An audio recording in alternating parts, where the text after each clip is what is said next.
that we have someone of his standing and knowledge to be here to bring us up to date on some important issues. CILU, brief for Citizens for Informed Land Use, is a community organization founded in 1998 to preserve homedale, farmland, and other open spaces, and to protect the natural resources of our town, particularly our swimming river watershed, the source of drinking water for residents of Monmouth and surrounding counties.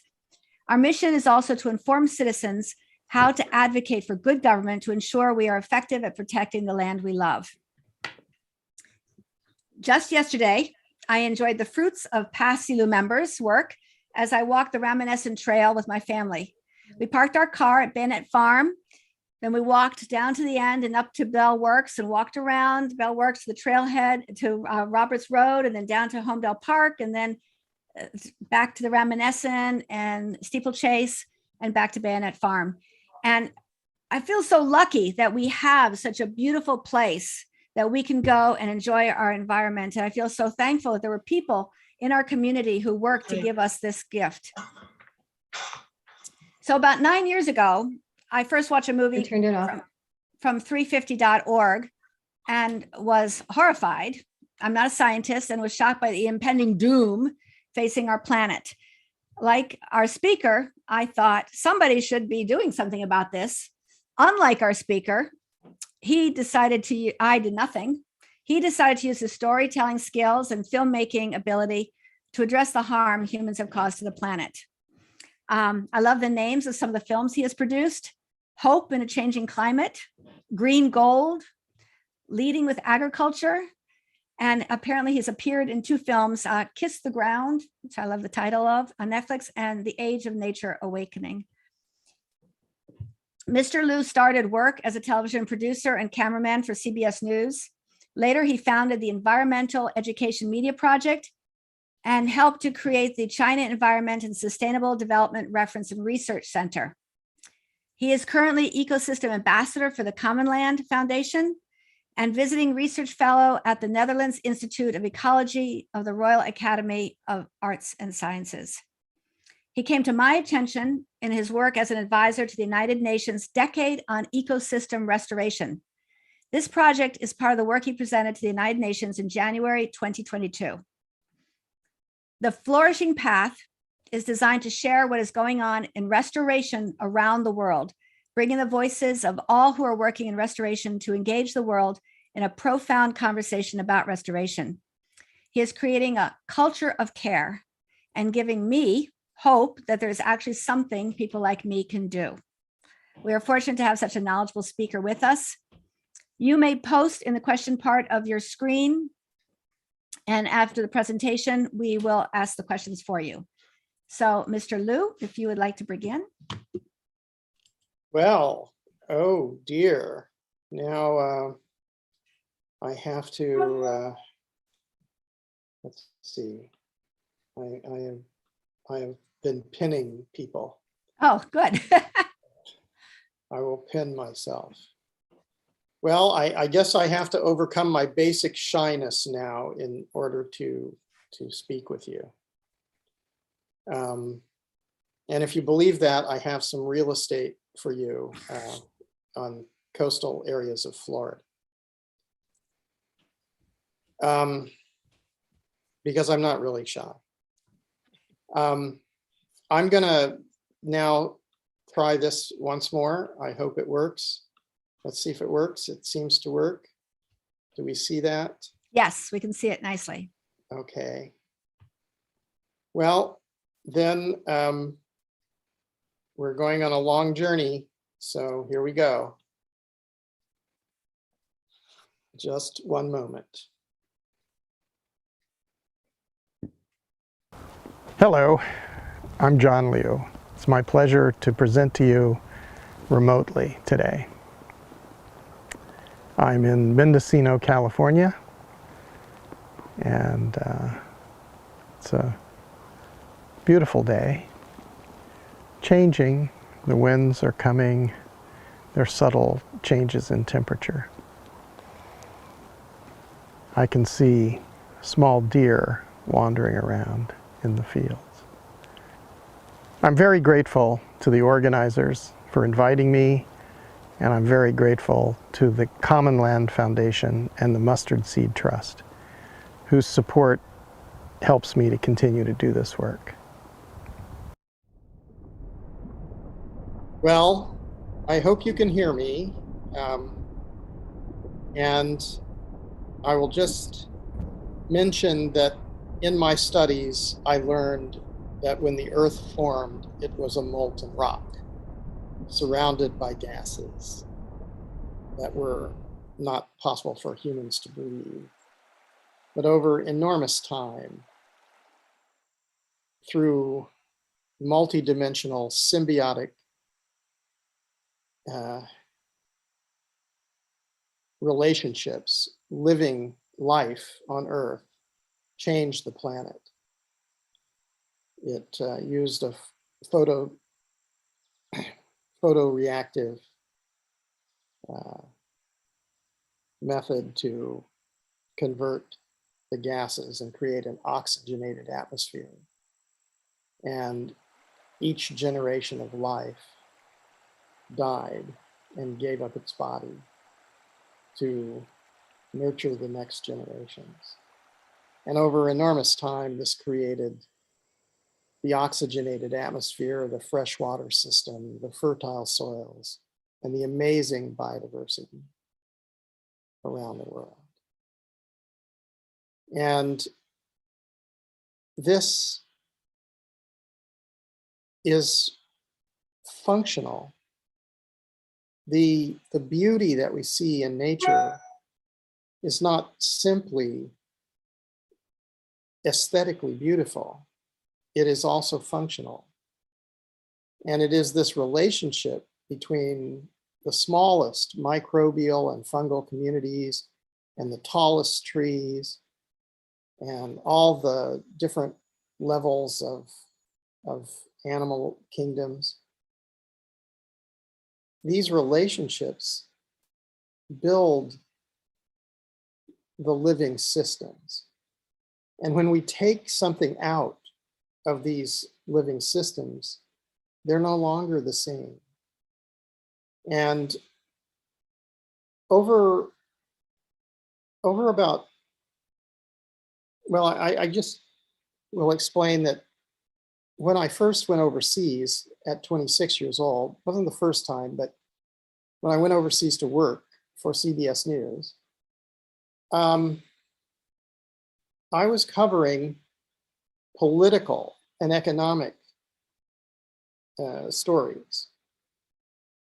And after the rise of China from poverty and isolation, the Tiananmen tragedy, the collapse of the Soviet Union, and other amazing stories, international terrorism, I was asked by the World Bank to go and film in the upper and middle reaches of the Yellow River in China. And this area in the Lus Plateau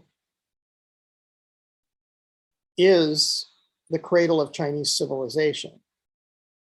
And what was so amazing about it was when I went there, I knew the history of China pretty well, and I couldn't believe that the largest ethnic group in the planet came from an area that was so fundamentally destroyed ecologically. And then as I continued to study, I found that this was not just about China. It was that all the cradles of civilization around the world had been altered over historical time.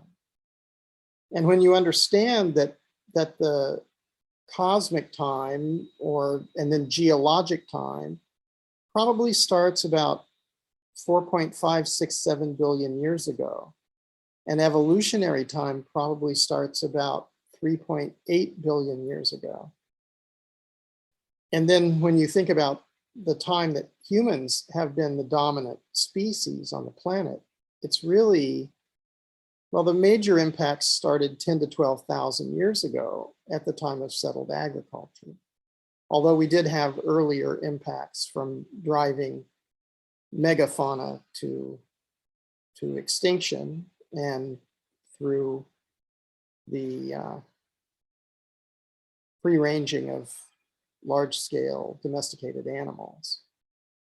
But really, in relationship to the amazing symbiotic natural systems, which are the only system that we know that has the ability to create, constantly filter, and continuously renew an oxygenated atmosphere, a fresh water system, and amazing biodiversity, then we realize that in just a short period of time, human beings have massively altered the Earth systems.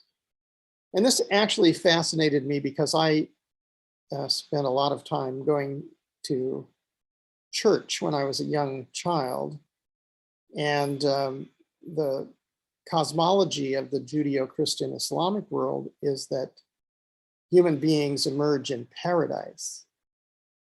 And when I started to study evolutionary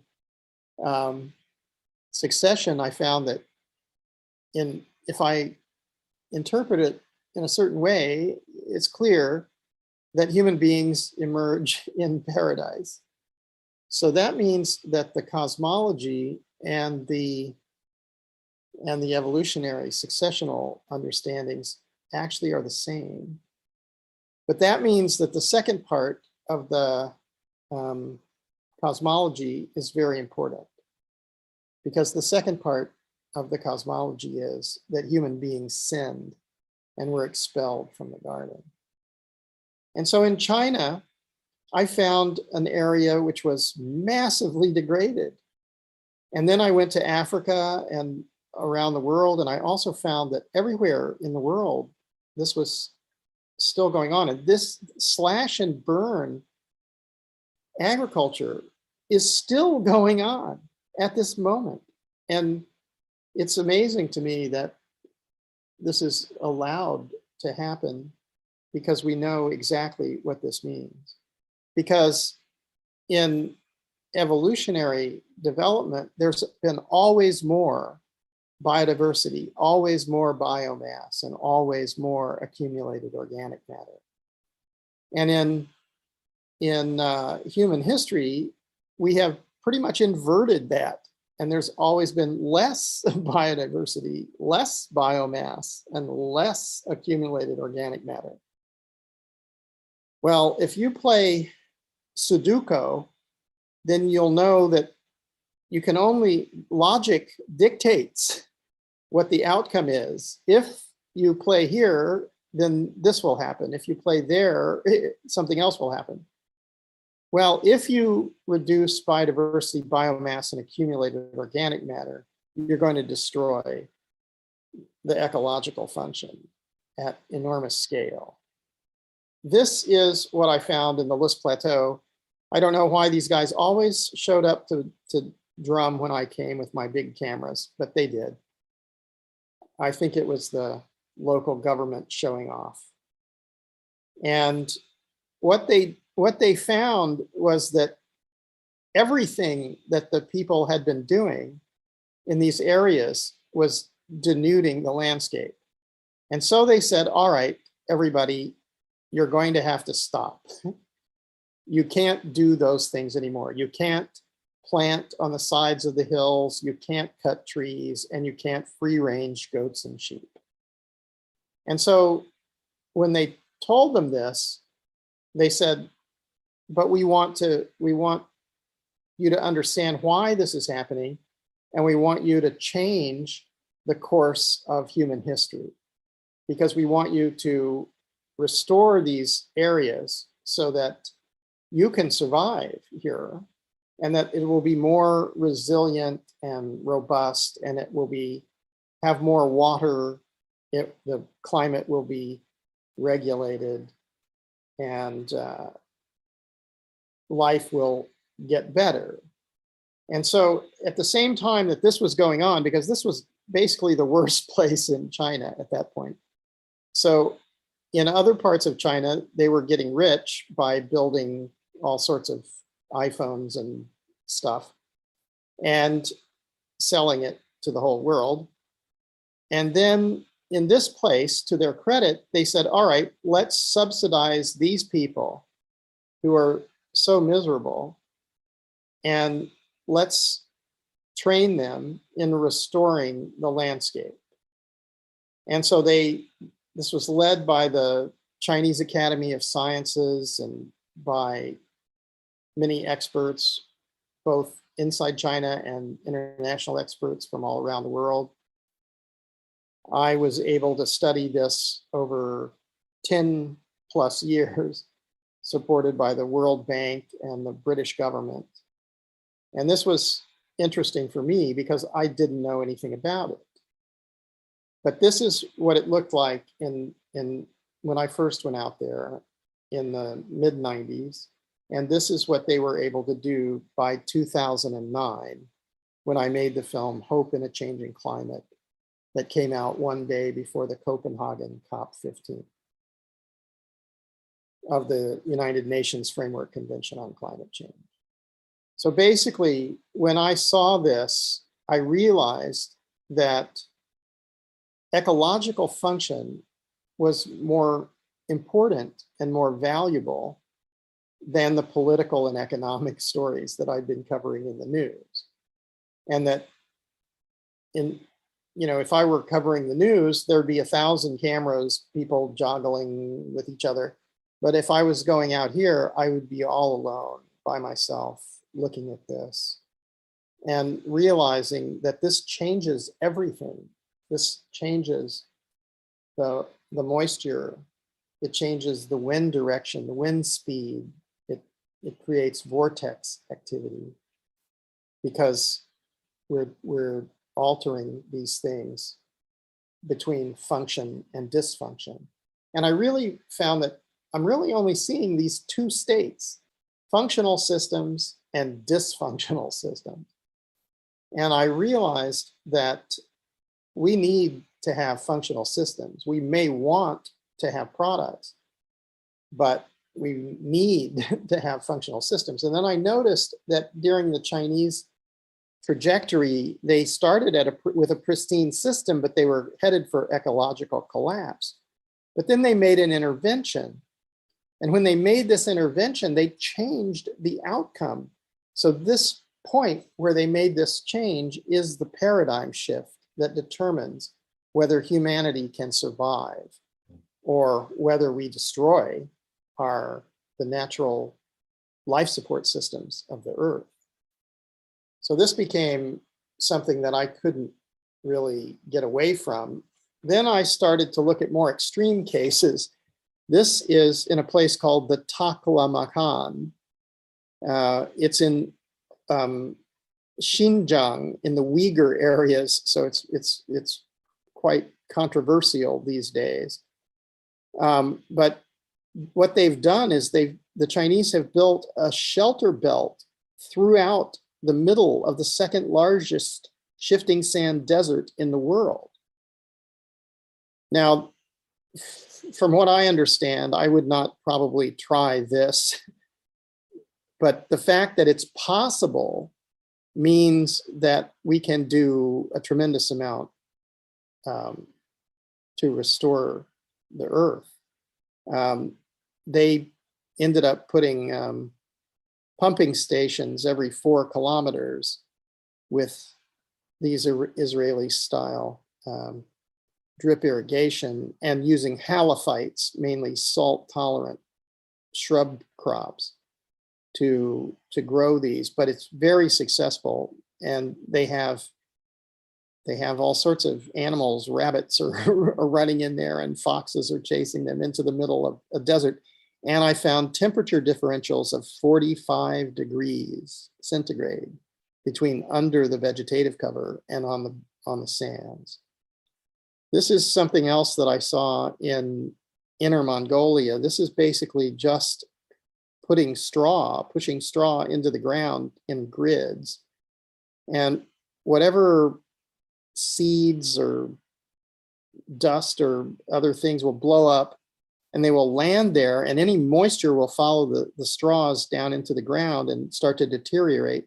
And without even planting anything, you can start to stop the constant erosion and get back landscape. So if we understand that we can do this and that it's not very difficult, and if we start to actually calculate what is the value of restoring this, and then this is in Sweden. This is the best compost in the world, made by the Demeter. So this is a Rudolf Steiner training academy. They won't let you put even your apple core into their compost pile because they don't know where that apple might have come from. So this is the purest soils in the world, and you can make beautiful living soils in 17 or 18 days if you know how to do it. So learning these things, it became clear to me that this is also in China, where when I showed this to the Africans, they were saying, well, that looks like a forest, but this is just the nursery system for the forests. And the Chinese over the last few decades have planted 2.5 times more trees than the rest of the world combined. So they have recognized that biomass, biodiversity, and the accumulation of organic matter is the basis of natural wealth. And so it's hugely important that this goes everywhere. So basically, since then, I've been working in different ways to get projects going around the world. But one of the things that I noticed was it takes a really long time to do this in the normal way, because everything is measured in money. And if it doesn't create cash flow, then people don't want to do it. But actually, I started looking at the value. What is the value of doing this in comparison with the value of, let's say, more plastic slippers or, junk that ends up in the trash heaps and, is piling up everywhere. We don't need that, but what we need is a fully functional hydrological cycle, and we need rain, and we need available moisture. Actually, rain is not the right measurement. Available moisture is more important. But I also found that it's not that difficult to teach this to people, and that the most interested people are the ones who are most impacted. So the wealthy are not as interested in this as the people who are trying to scratch out a living near, degraded landscapes. And the fact is, this is so possible. And if we did it on a planetary scale, then it would really re-regulate the Earth. And it's another problem that we have is that there's some myths and memes going around. For instance, just this tiny analysis of carbon disequilibrium and carbon trading. This is not really helpful because it reduces things. It's a reductionist idea, and it doesn't show the complexity of all these systems. And then I started to create something called the Ecosystem Restoration Camps movement. I was dreaming about people going camping, and I had this dream, and my father always told me that I was a very like a dreamer. And so he told me that I should get more practical and get a job or something. And the funny thing is that I rejected that dream. I just thought, well, nobody's going to do that. Who's going to go camping and restore the Earth? And then what happened was I wrote an article. So if you look for Earth Restoration Peace Camps, you'll find it. And it was first published about 6 years ago. in Permaculture magazine. And then it started circulating, and then thousands and then tens of thousands of people said, well, we believe in that, we want that. And some were saying that they were having the same dream. And I thought that, something's happened. I've got to slow that down. Sorry, forgive me. I didn't mean to do that. I'll come back for a moment. I hope it won't do that again accidentally. But so what happened was that when 1,000 people pledged to share 10 euros per month, we decided we'd have to make a foundation to gather the money. And then we built the first camp in Spain in the first year. We learned a lot doing that. The second year, there was a second camp in Mexico. The third year, there were 21 camps. The fourth year, there were 37 camps. And the end of 2021, there were 50 camps around the world. So I've stopped believing that dreaming is a bad thing. I think it's a good thing. We should all be dreaming about what is possible. And now I'm going to ask a friend of mine to share something with you. And this is what I presented to the United Nations.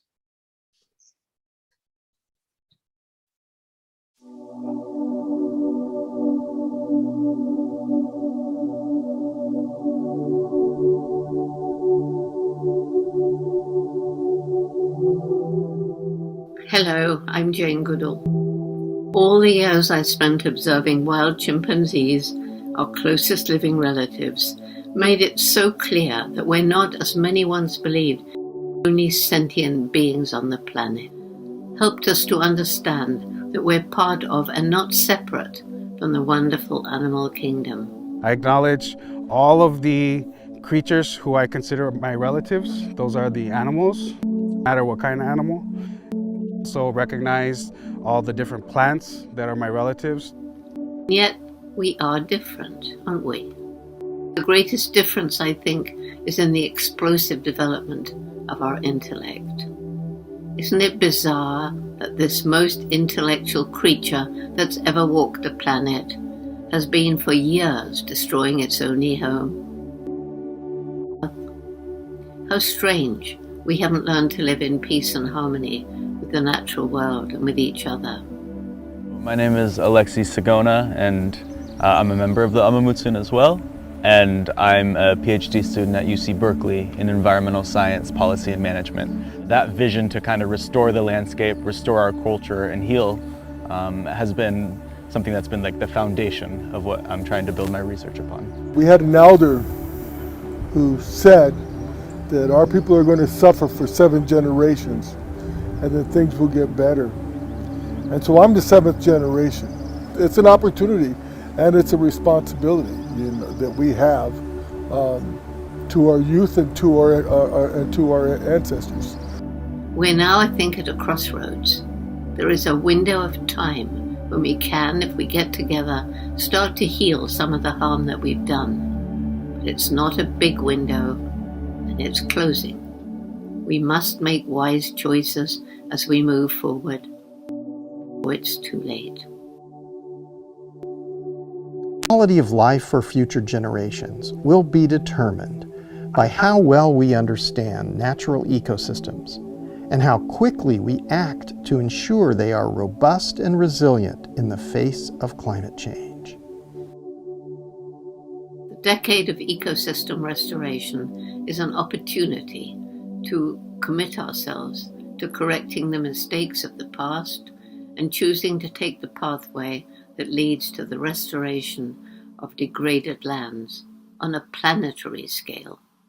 I have witnessed that it is possible to rehabilitate fundamentally degraded landscapes, including those that have been degraded over vast areas and over long historical time. The idea is more diversity, more abundance, more fertility, bringing all the ecosystem properties back, and that can only be done if you have the full complement of species. And that's what we're attending to here, is all the life forms. In my many years of advocacy, I've stressed that every individual has a role to play and makes an impact on the planet every day. And that we can choose what impact we make.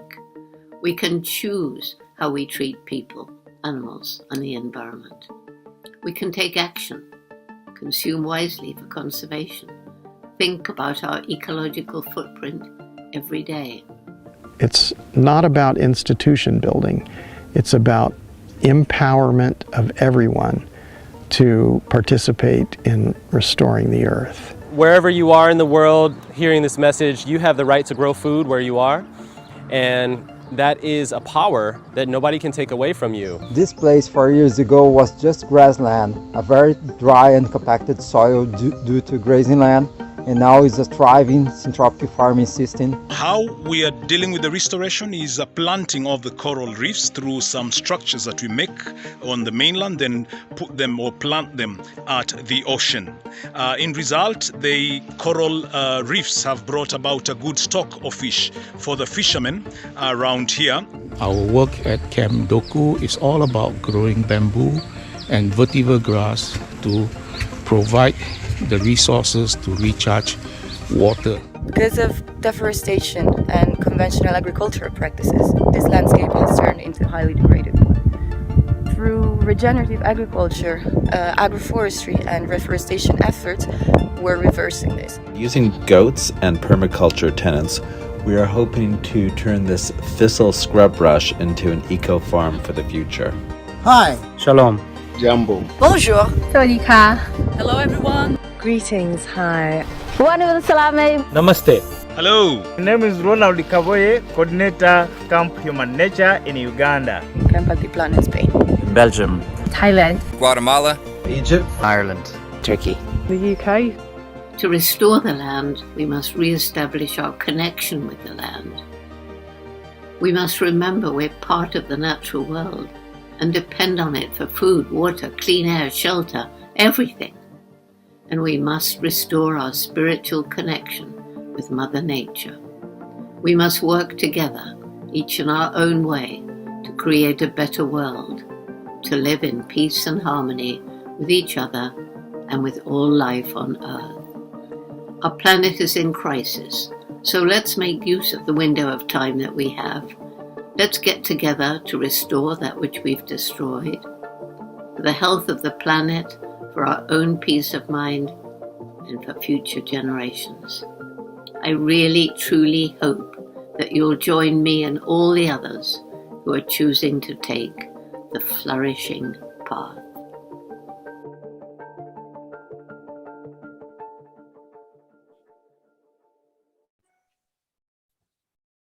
Well, that's what I wanted to say. That was beautiful. Absolutely gorgeous. I got tears in my eyes as I was watching all that restoration happening. I think, when I saw that the 350.org and all the fear that comes from, whoa, there's so much going on, bad things, and I don't know what to do. I don't know what to do. I don't know what to do. You want to just put your head in the pillow and not do anything. And the 3 years you were able to change one area. I know a lot of people, a lot of work. Well, it took really from 94 until 2009. So that's about 15 years to see a magnificent outcome, but we knew after 10 years. And there are areas that have restored stream flows, perennial stream flows in 5 or 6 years. It's possible. It's kind of amazing. So if anybody wants to ask a question, you can put it in the Q&A. I did see Carol Balmer had raised her hand. If I wanted to let her come on.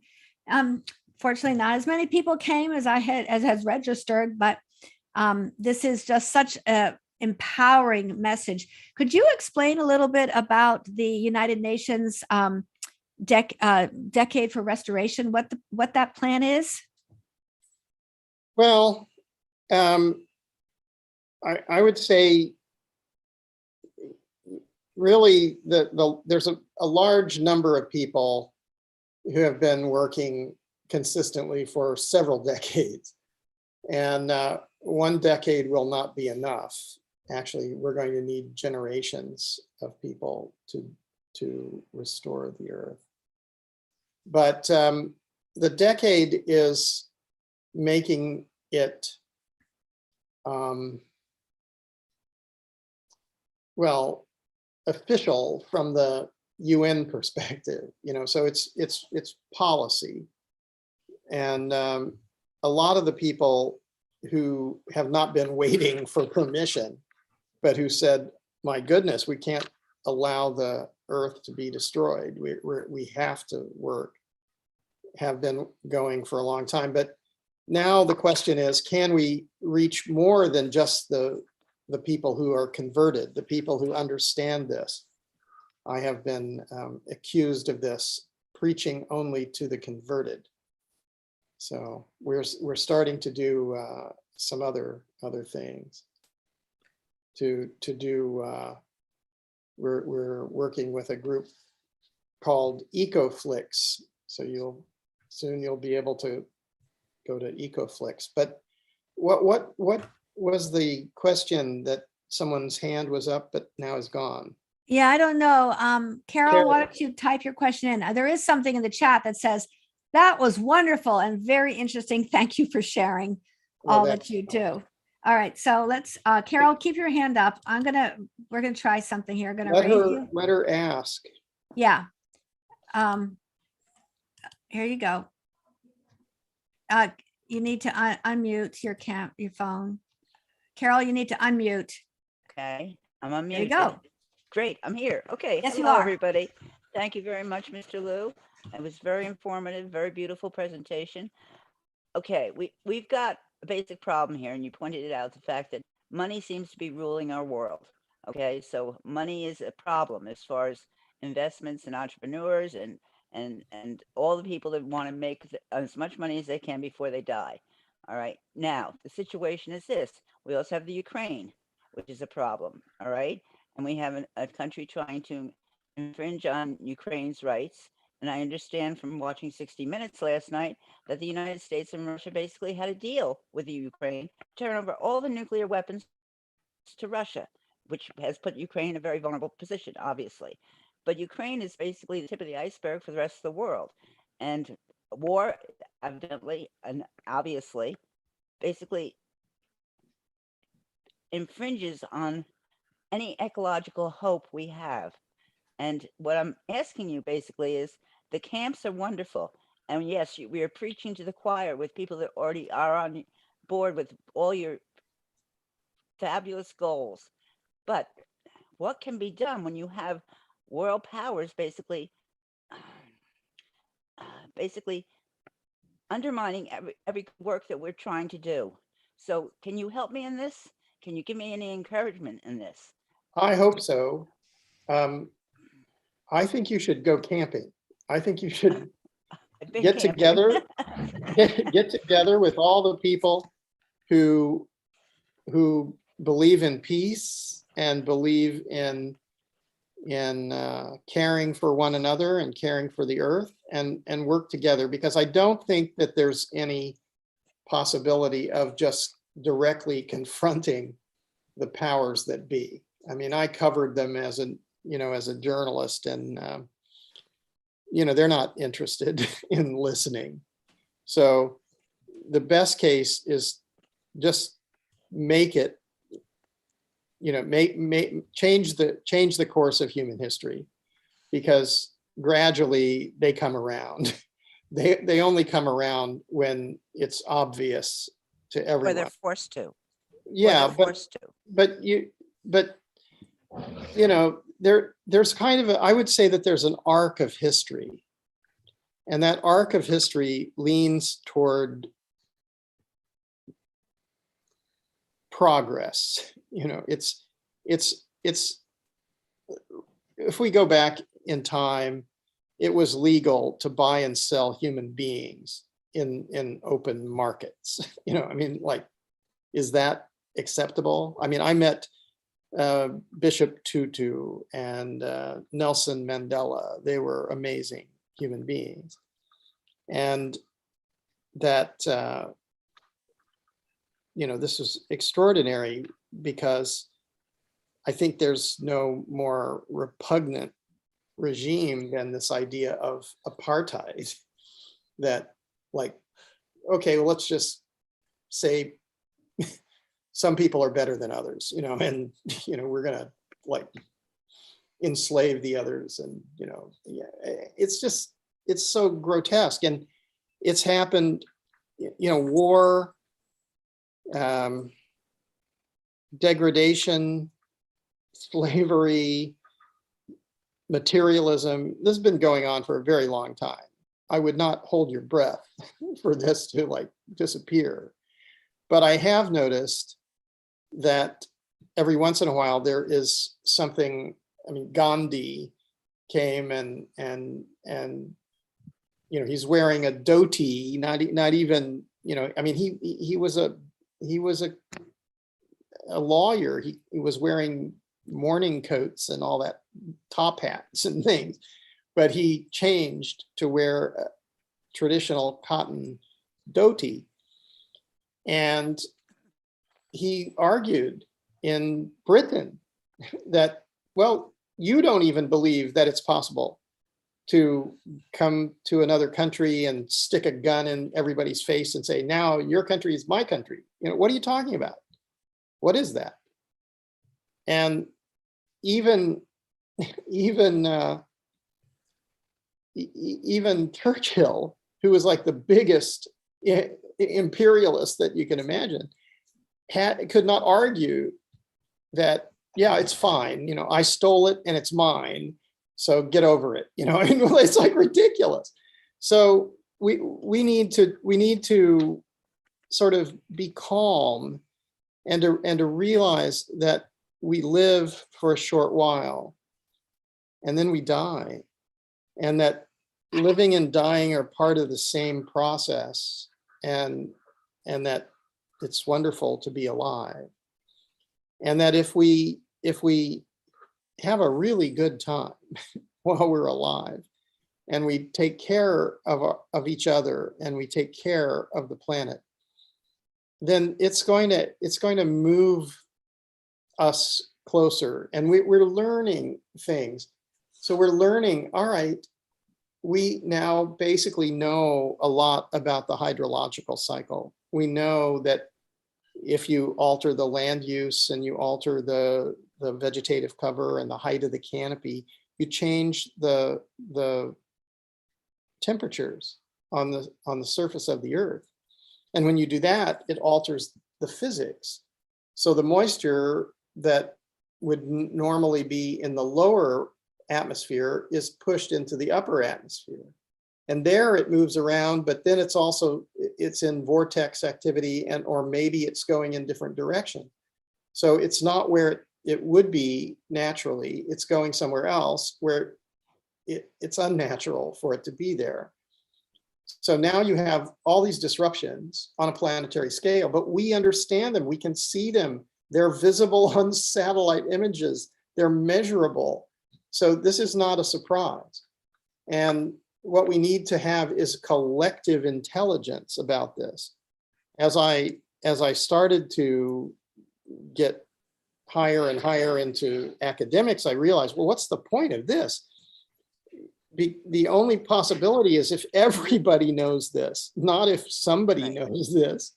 Right. Because we all have to do what we need to do. So I hope that helps you. Go camping. And write to me. I put my contact information into the chat. Feel free to join the ecosystem restoration camps movement, or write to me, and I'll give you. It's easier to get me to start than to stop. I really admire your positive energy and philosophy. There is another topic is, can you do anything with areas that have been polluted with toxic chemicals? Yes, you can. Now when you do that, you're getting into very, very intense work, but you have to have zero fear. So this requires enormous courage and enormous knowledge. But if once you understand it, it's not that complicated. You have to extract whatever the pollutants are, and then you have to carefully either recycle them or dispose of them or whatever you're going to do with them. And of course, the best case is not to make them. So making radioactive waste from nuclear power plants that takes half-lives of, hundreds of, thousands of, tens of thousands, it's ridiculous. No one will know. They'll stumble on toxic trash, and it's horrible. So this is ludicrous. I mean, if we're over 10 to 12,000 years, that's basically since settled agriculture. We've only been literate for 5,000 or 6,000 years. And that's the oldest ones, if you're really thinking about it. It's for the larger part of the world, it's small, a few thousand years.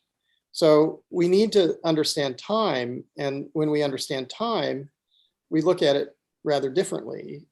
So once you start studying physics, then you start to see, oh, actually there are multiple dimensions.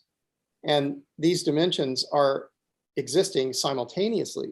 So it's not exactly like, like that's another time. That's just another dimension. And we're all going to go to another dimension. We've come from another dimension. We're going to go to another dimension. And probably it's a good idea to meditate or contemplate about what that means for all of us, so that we are satisfied and that we actually lived our lives and we did everything that we possibly could have done in our life to make things better. And of course, it's hard because we have free will, but in some ways we're kind of constrained in what we need to choose.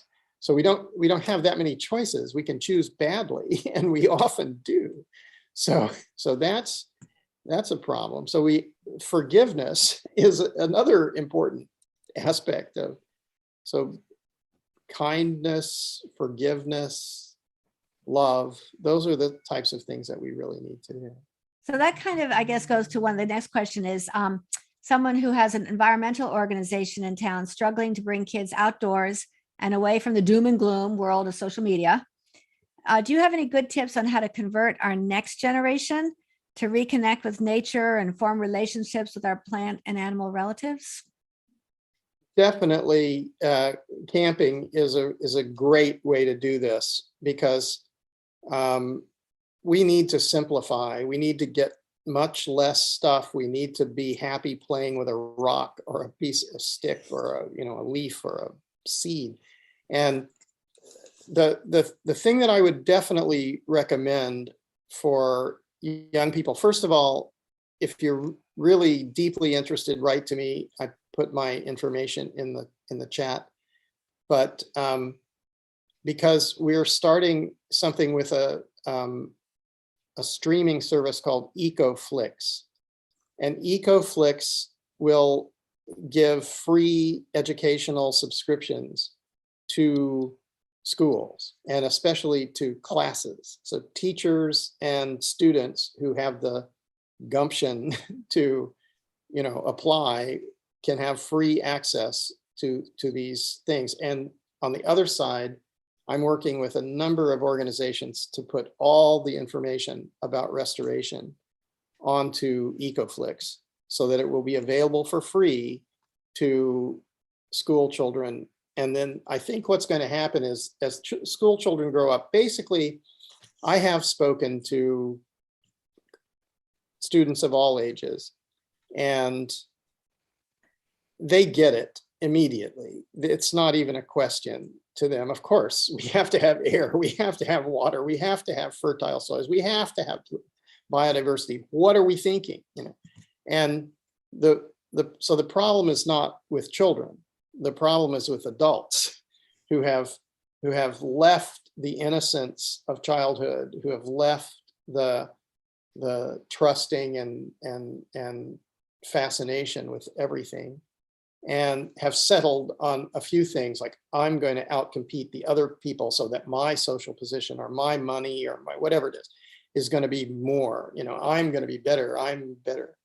Well, that's nothing. Once you realize that human life is, going to end, then basically those egotistical urges or materialistic urges, they're nothing. No one will remember. They will not help the person who has those feelings, and so they're not going to work. And we now have 8 billion people, so it's really a question of whether humanity can really create a functional and peaceful society and civilization. I remember another thing that Gandhi said. When he was asked, someone asked him, like, what do you think about Western civilization? He said, I think it would be a good idea.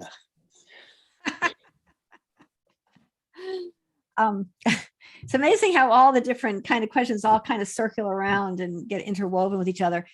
There's another question here about planting native plants to combat climate change. Is this a good approach? I think this is whoever that is a wonderful, that's the best idea. One of the things that was in that little clip with Jane Goodall is a place in India called the Gurukula Botanical Sanctuary. And I would say, if you want to do something of great importance, create a botanical sanctuary for your town. It's really wonderful to do that. And so botanical sanctuaries, I would recommend all ecosystem restoration camps become botanical sanctuaries.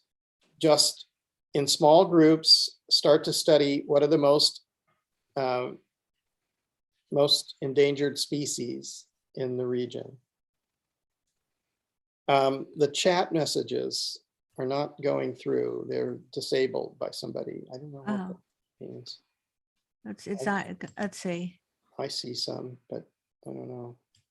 Oh, Means. okay. Try again. I don't know.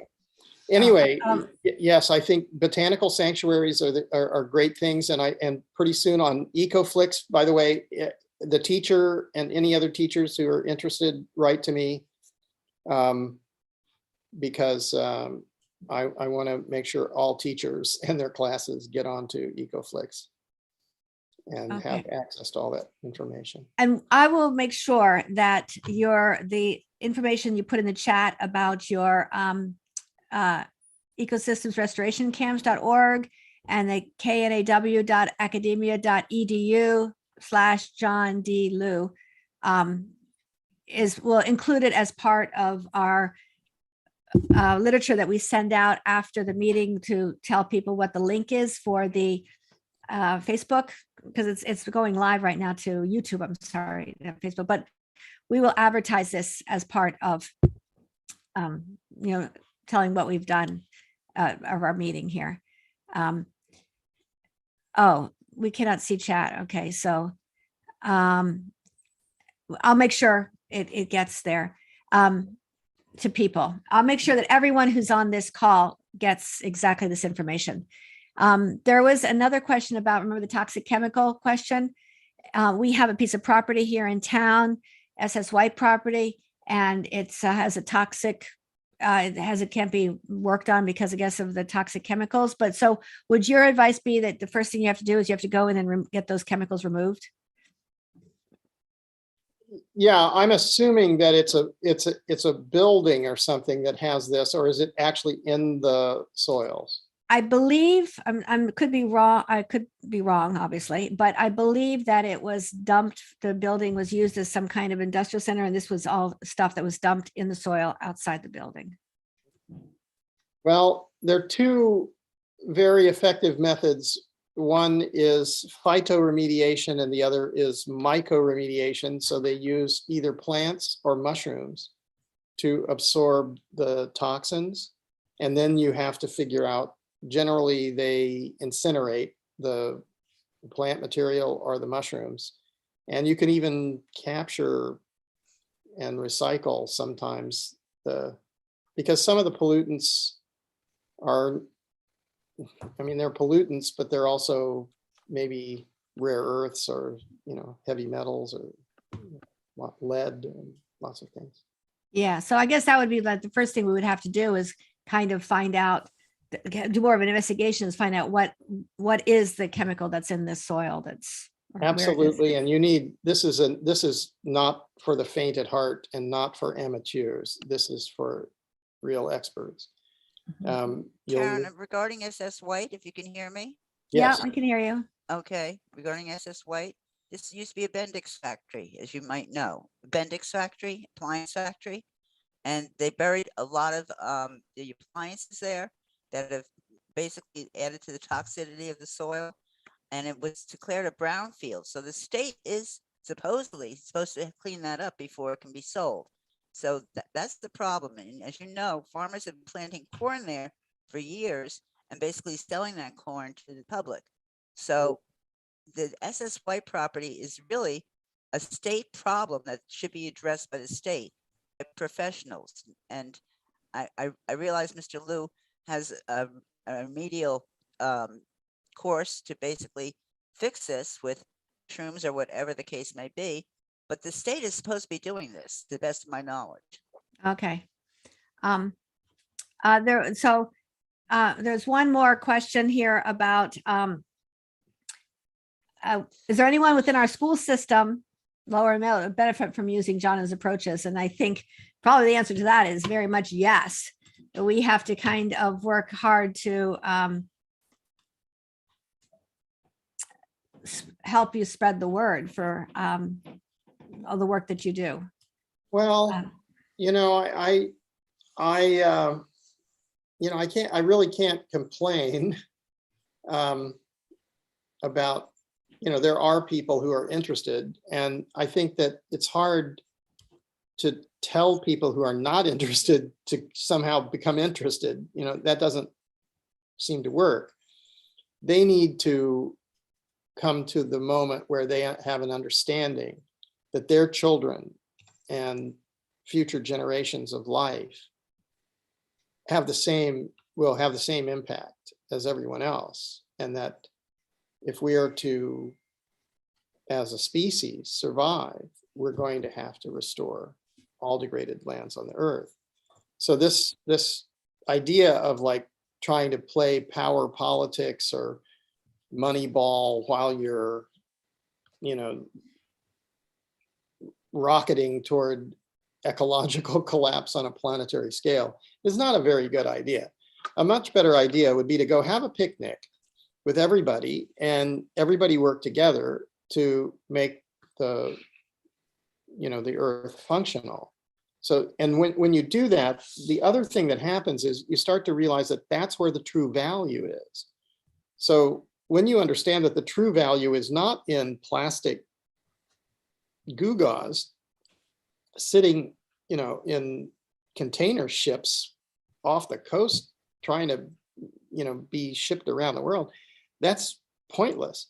What's important is the natural regulation of the water, of the weather and the climate and the fertility and the biodiversity.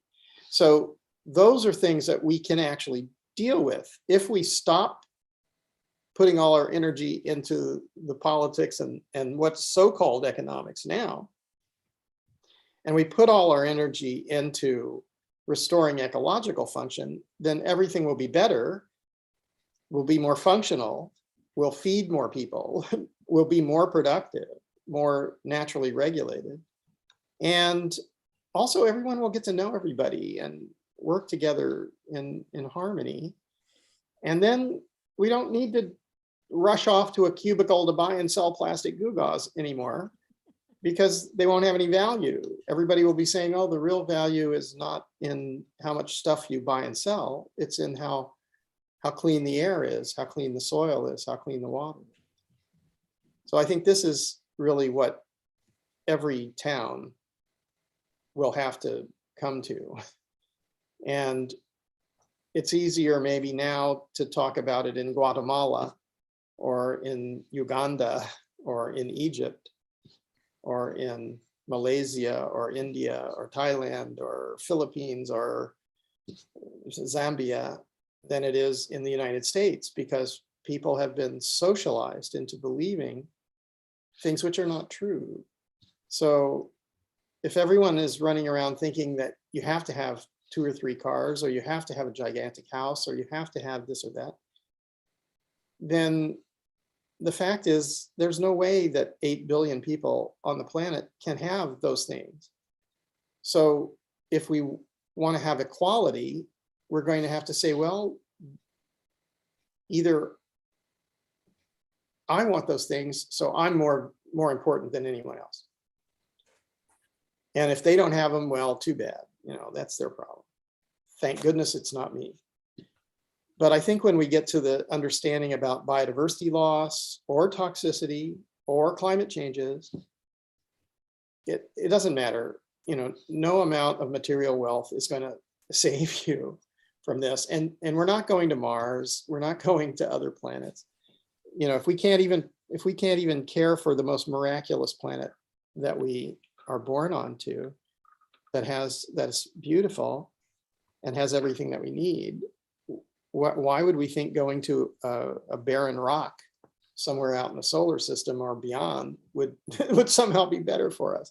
And if there are people who really want to do that, well, okay, they should probably just go. But that's kind of sad too. I'm going to give one last question, which actually kind of brings it all back to Homedale and New Jersey, where, as you were just saying about, it's easier to talk about it in all these other places in the world. The last question here is, Mr. Liu, thank you so much for taking the time to share with us. You seem to have found and promote the most sensible and wisest actions and perspectives that will help fix the disruptions that have occurred. A lot of people feel the same way I do here. My question, as I live in a very populated area that has ever increasing water and biodiversity concerns, is what is the best way, in your opinion, to help heal the land in areas where it is all divided by pavement into tiny parcels and individual people might only have small yards to play with? Native plants, trees, growing whatever food they can, all these, that's where we are here in New Jersey, tiny pieces of land separated by lots of pavement. Well, I'd say get to know your neighbors and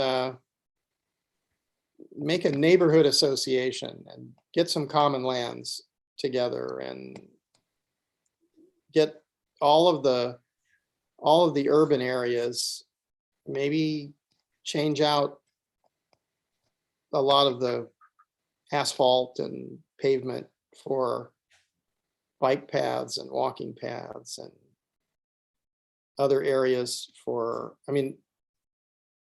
look where the streams are, and map all the streams and all the creeks and any trickle, and then try to analyze where your storm water is going. If you're shunting away as runoff all of the water that comes in heavy rainfall, then you're losing that water. And you need to infiltrate that water into the soil and make sure that you're calculating based on base flow, not runoff.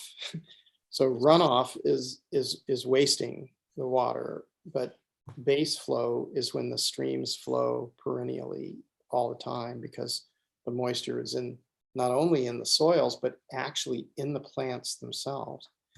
So I think they're calling it green water now. So there's blue water in the streams and in the lakes and in the ocean and so on.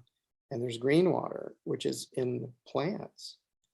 And you know, if you think about it, we're 70% water, so we have cellular water. There's cell water in our cells, and so that's why you need more and more biomass. When you have less biomass, then you definitely have less water, and you also have less respiration. So these concepts of respiration and a flow states, these are critical. And then temperature is critical. And we basically, I think we learned often too much. You know, we went beyond what we needed to, we went beyond what we needed to learn. And we didn't learn what was most important to us. So I hope this has been useful. It's been really useful. I mean, you just kind of hit on a whole new area. We've been dealing with a lot of flooding and issues here in our town. So I mean, I'm sure that you could go on all evening, but I know that your time is very valuable, and you're over there in California where you started when it was light, and now it's starting to get dark there. I see behind you. Yeah. So thank you very much for joining us. And I think that we've learned a lot. I took a whole page of notes. Let me see if this. Try the chat one more time. I don't think I can do that. Can I? I tried to change it to make it so that you could chat with everyone. Well, I don't know. Does it? Okay, well, let me see. Hello. There is one thing. We have a camp called Hotlum Camp. So California, as you may know, has had a number of fires recently. And this has been very, very devastating to California. And essentially what we're seeing is that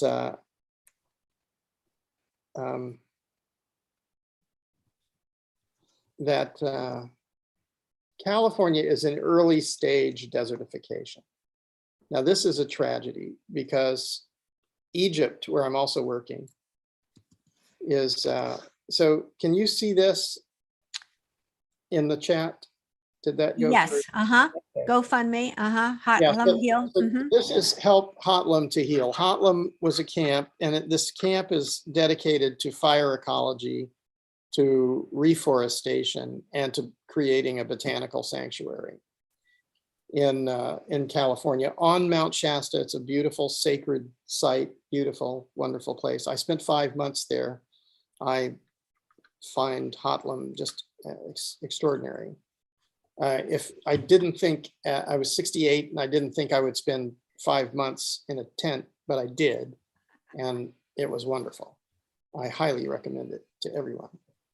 But so if you can help, share a little something with Hotlum, I'm sure it'll come back to you and to your town. So pay it forward, and everyone will pay it back. Okay. Can you spell Hopland, please? It's there, Carol. It's in the. Hotlum is HOTLUM, and it's in the chat now. So make sure that share that with everybody. And yeah. Thank you very, very much. And also, you had mentioned that you wanted to give me an honorarium. I think I would prefer it if you just gave it to Hotlum. Okay. That'd be very good. All right, we could do that. Excellent. Thank you for that. And we hope you will be in touch with us as we kind of keep on going. So thank you again. Regina is going to say our goodbye and tell what our community group is doing into the future. Thank you, everyone, for coming. Thank you, Mr. Liu. It was a wonderful talk. The photography was absolutely gorgeous. And your optimism is so empowering, and it gets us so excited about doing something. Because as Karen said in the beginning, we feel so powerless with everything we're hearing about climate change. I would like to remind everyone that this meeting is being recorded. So if you want to see it again, or if you know someone who missed it and would like to see it, you just go on our YouTube channel. It's CILU, C-I-L-U, Homedale, and you should be able to find it. I would also like to talk about what we have going on with CILU in the next few months. Monday, March 21st at 7:30 p.m., we will have a master gardener, master composter named Tom Matalewicz talk about composting just in time for us when we get ready for our spring gardening. And it has not, the rest of the meetings have not been confirmed yet, but these are the ideas we have. In April, our annual meeting will be on Zoom. Hopefully this will be the last year it will be on Zoom. We are hoping to have a talk from a local historian about a special place in Homedale. I'm sure everyone will be interested.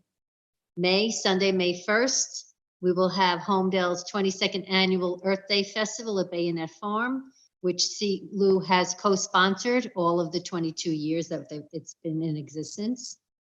In the summer, we are planning on a boat trip around Sandy Hook Bay. As I said, nothing has been confirmed from April on, so follow us on, go to us on Facebook, and as we get more information, we'll post it there, or you can go on our website. So if you live in anywhere in Homedale, there's a good chance that our efforts from the volunteers in CILU to preserve our natural resources, to save our watershed, and to advocate for open and transparent government has had some kind of a positive effect on you. If you want to be a part of CILU, we invite you to join. Go on our website. It's www.homedale-cilu.com. So that, once again, thank you everyone and have a very good night.